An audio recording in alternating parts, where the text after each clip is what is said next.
Hello, my name is Ruben Duarte, I'm a geographer and a GIS specialist, and in today's video I'm going to show you how we can automatically export a map divided into grids, also known as Fishnet, in QGIS.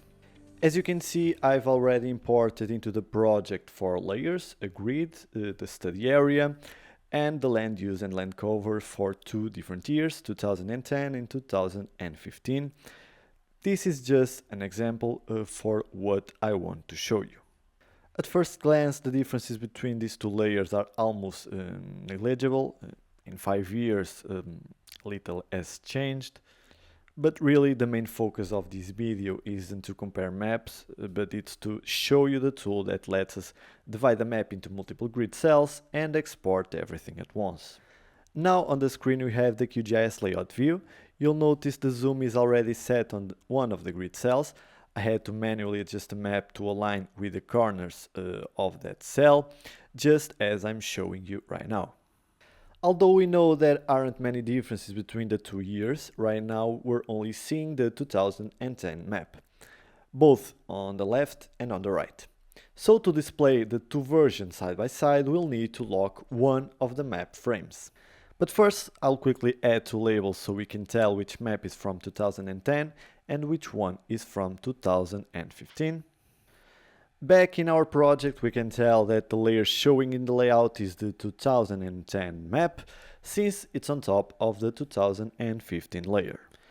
To solve this issue, we're going to select the map on the left, the one for 2010. In the Item Properties tab under Layers, we'll check the Lock Layers option, and this will make sure that any changes we make in the main project won't affect the layout. So now the map on the left is locked and we don't need to worry about it anymore.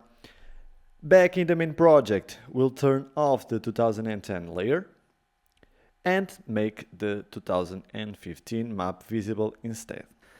Back in the layout view, we're now simply going to select the map on the right, and in the Item Properties tab under Main Properties, we'll enable the Draw Map Canvas Items option.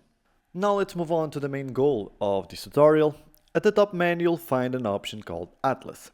Click on it and then select Atlas Settings. The options will show up here at the right, and we need to check the box that says Generate Atlas.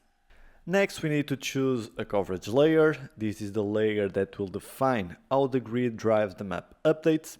In my case, it's already selected, the grid layer. The page name and sort by is the field from the attribute table of the coverage layer that will be used to switch between grid cells. In my case, I have 4 cells, and up here you can see their number from 1 to 4. But if you want, you can manually change this field to something like letters or any custom text.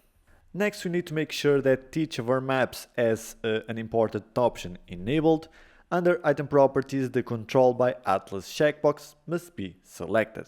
That applies to both this map and the one on the right. By selecting this option, we're telling the software that we want our map to be controlled by the atlas. We even get a few settings we can adjust, such as the margin percentage, in case we need some extra space, or the option to use a predefined scale or even a fixed scale. Now let's apply the same settings to the 2015 map. All that's left to do now is export the map by grid cell in whatever format you prefer. Back at the top of the screen, click the Preview Atlas icon. This lets us cycle through the different grid cells we want to preview.